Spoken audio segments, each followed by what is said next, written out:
Hey beautiful souls, so this is the third time I've tried to do this video, but I want to do an energetic tap-in on the late, rest in power, Judith Barsi. So some of you guys may be familiar with her, some of you guys may not be, but she was really big in the 80s. She was in Jaws and The Land Before Time. I think she did that voice. And then one of my favorite movies as a kid, she was in All Dogs Go to Heaven. I know she did so much more. I know her parents came from, I want to think Hungary, Austria. I don't know. I know a little bit about her story, but not much. But actually, I ain't gonna lie. I watched a lot of documentaries about her at one point when I was like 12, but I don't remember that now. A lot of it, but I know her parents were like immigrants. They had came over. They moved to Los Angeles or whatever. Had Judith, and do you guys see that? Did you see that? Okay. Anyways, that's so cool. But she moved to Los Angeles, and I'm getting a little ahead of myself, but looking at her chart and all that stuff and things like that, she was definitely an it girl. She definitely had it. She's very artistic. Either way, I feel like she would have been doing something of artistry. And unfortunately, her life was taken by her father when she was 10. And like everything I'm saying is alleged in my psychic opinion for entertainment purposes only. And so how do I read? Okay, so I will connect to their higher Krystic council. Whatever wants to come through, I'll be that vessel for them. I've noticed that it's been usually people who've been villainized, systemized, silenced, misunderstood, the freaks, the geeks, the outcast, things like that. Um, uh, and I'll use cards sometimes. I get angel numbers. Now I'm just really getting a lot of just instant downloads. Sometimes I just look at a picture.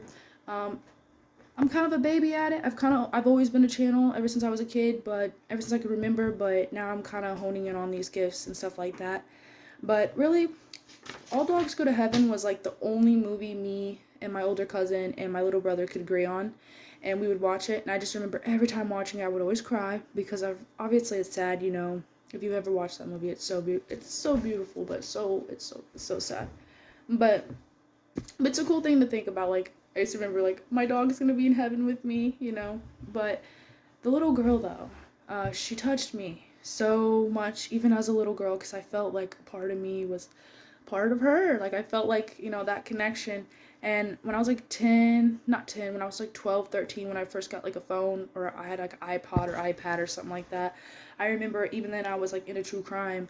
I looked her up on YouTube, and I tried to find her because I was like, oh, I love this girl's voice, I love her, what else has she done? I knew it was like an older movie. I'm like, what does she look like today?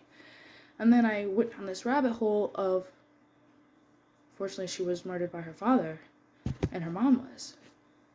So I saw her face pop up on my feed a little bit, like a few days ago, and I was kind of thinking like, like, would you like me to tell your story? You know what I'm saying? So if you find me crying in this, I apologize. I really do apologize.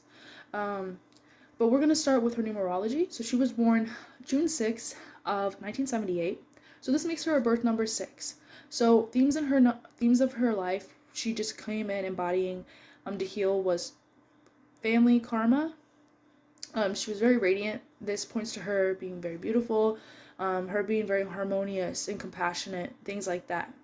And she had a life path number 1, so she was one of a kind, you know what I'm saying? I feel like even though she came over here, her parents had come over here, they just moved to Los Angeles, you know, she was new to Hollywood. You think about it, she was doing commercial after commercial, she got them big hits and stuff. It was in her, you know, she was a it girl, really, even though she was just didn't make it to 10, you know what I'm saying? And it's unfortunate, but like if she was still here, you know, they would have definitely pushed her out there, you know what I mean? And that she was very original, okay? So looking at her galactic soul map, she is a Blu-ray, okay? So she's very sensitive, empathic, okay, artistic, in their own world, imaginative, because they really came in to anchor us indigos in. And then us indigos anchor in the diamond sun and the crystals and the rainbows, right? And things like that. So for the Blu-rays, they didn't really have the environment to be sensitive and stuff like that, and that to be okay.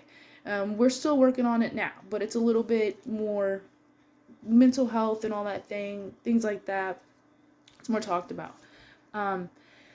Then I pick up on indigo 2 strands for her. So she did come in as a system disruptor, meaning for her breaking old soul cycles and ancestral cycles, and that she was a collective catalyst towards child abuse, child exploitation, and alcoholism. Okay, and I pick up on Vega and Andromeda. So I think she originated from the Blue Flame, and she spent a lot of time in Andromeda, and her soul demanded freedom, no matter what. And I want you guys to keep that in mind for like her story. If you know a little bit about her story, if not, look it up. You know, especially if you're into true crime, it'll really pull at your heartstrings, and you know. But maybe by watching this video, you can remember her light if you do go down that rabbit hole and things like that. And then I pick up on Vega. So in Vega, I feel like she was doing a lot of art, music, focusing on voice and dance. And then she went to like Beta Centauri. And here, you know, Beta Centaurians, I think of like Selena, you know what I'm saying? Very heart-centered, very pure, very innocent, but to a point where they can be, and I'm not disrespecting nobody, but naive and very vulnerable. You know, like me, I'm a very vulnerable person. I've got Beta Centauri in my chart, things like that. To where usually their flames burn out, or they get taken out usually early because they think other people are like them, you know what I mean? So this shows for her, though, Beta Centauri as her being just pure, that pure, raw frequency, Christos frequency. When you listen to her voice, when she's doing a voiceover, when she was, you know, when you just listen to All Dogs Go to Heaven, when you listen to The Land Before Time, you just listen to this little girl's voice, you know, it was angelic, you know. So Orion came through. So this is that systematic control in the dealings. So like her basically being in the industry and stuff so young. And then also points to her family at home life, the PTSD themes that came through. So violence too, and living around oppression. And then I picked up on Sirius. So that would be like her indigo template. And then Ophiuchus. Oh, honey. She was a healer and a warrior. She had the archetype in her. Her mere existence, her presence dissolved illusions in others. Okay? And her father was an alcoholic. Okay, I'm not even going to say allegedly, because if you know the story, you know what it is, okay? And I'm not sitting here trying to take accountability from no one. I don't condone violence. I don't condone child abuse. And definitely not this, you know what I'm saying? But I'm just keeping it a buck. Her dad was an alcoholic. And when you're drinking and things like that, there's a reason why they call alcohol spirits. You know what I'm saying? Been there, done that. Been there, seen that. You know what I'm saying? If you guys would like a video of me talking about my experience when I was drinking a lot and the astral beings I would see and things like that, like, I'd love to tell you. But anyways, I feel like he really was like taken over in a very easy, porous vessel to use to take out a crystal being from a reversal being. Well, I'm getting a little ahead of myself, allegedly, right?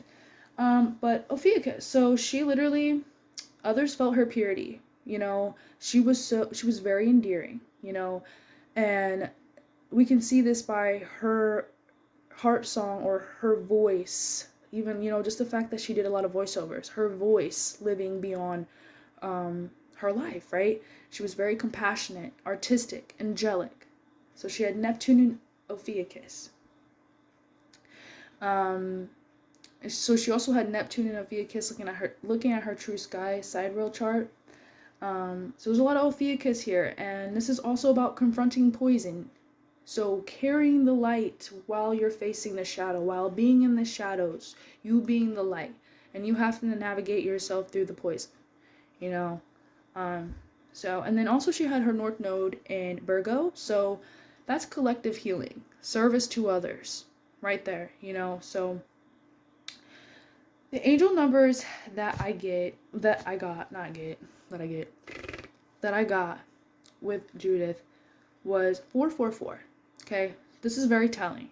Her mission was to heal broken family structures, and that she was never really protected in her life. She didn't have, so to speak, structure that was healthy. Okay, and that I really do feel like now I don't feel like she's in this realm anymore like that. I feel like she's ascended, which is beautiful. I feel like now she acts more as a guide for people who are like maybe child stars, people who are sensitive like us, you know what I'm saying? People who don't really know, people who are in very dense situations and don't really understand their power and that they're being attacked for their light. I feel like she really is a guide for people like that. And she's a guardian for sensitives. Okay? So energetic messages that came through. Okay? So I get that she was exploited. And obviously we can see that, with child stars and things like that, but I really do feel like she was exploited.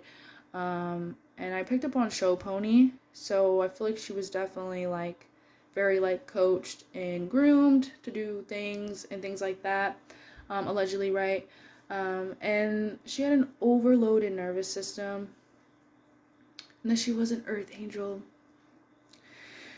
And really her story is about bringing awareness to how we treat children.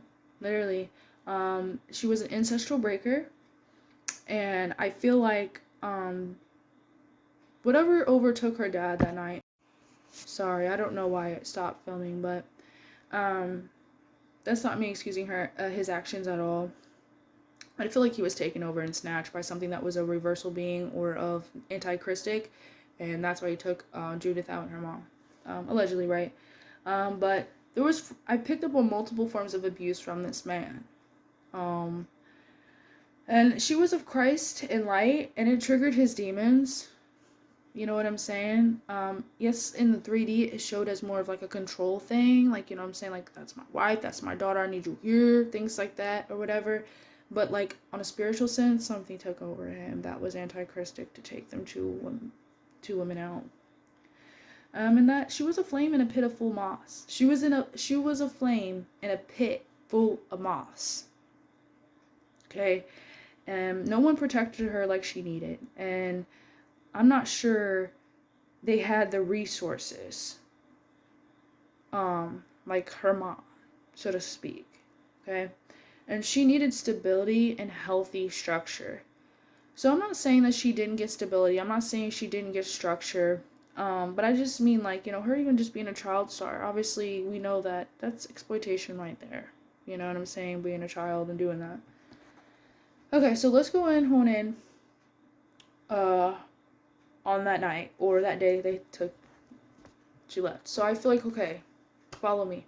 Her higher self chose an early exit point because she saw that happening to her little Judith self, right? And right around that time, she was working on All Dogs Go to Heaven, right? And so her higher self really embedded her soul imprint into that movie. So that's why, like, another reason why when you listen to that movie or you watch that movie and you connect with that little girl, you can't help but feel Judith, because her higher self did that. And it was really kind of like a look into her situation and what was going on, what that little girl had went through and things like that. But her soul mission was to anchor innocence and density and to be the light in the dark. And again, to bring awareness collectively to child exploitation, to protect innocence, protect the children. They are our future. Unfortunately, I also feel like her soul also chose that exit point too, because I feel like, if she would have lived, she would have done great things. She really would have done great things. But since she was of Christos and she was, you know what I'm saying, in the industry, unfortunately, I'm not judging anybody, but I just see like she probably would have ended up being like, like Lindsay Lohan, or they probably would have had her like Amanda Bynes or something like that, unfortunately. And I send out my love and light to them too, you know what I mean? But I'm gonna wrap this up. This is like the 3rd or 4th time I've had to do this video. I love you guys. Omni-love, absolute healing. It was an honor to connect with Miss Judith Barsi. And it's very unfortunate what's happened to her, but we still get to listen to her love and her light and her compassion and her purity and her innocence. We still have that mark here in the world, and that's everything. And hopefully this can bring awareness to how we treat children moving forward and just protect the children. They are our future. You know what I'm saying? Protect your inner child. You know what I'm saying? That's your future. So I love you guys.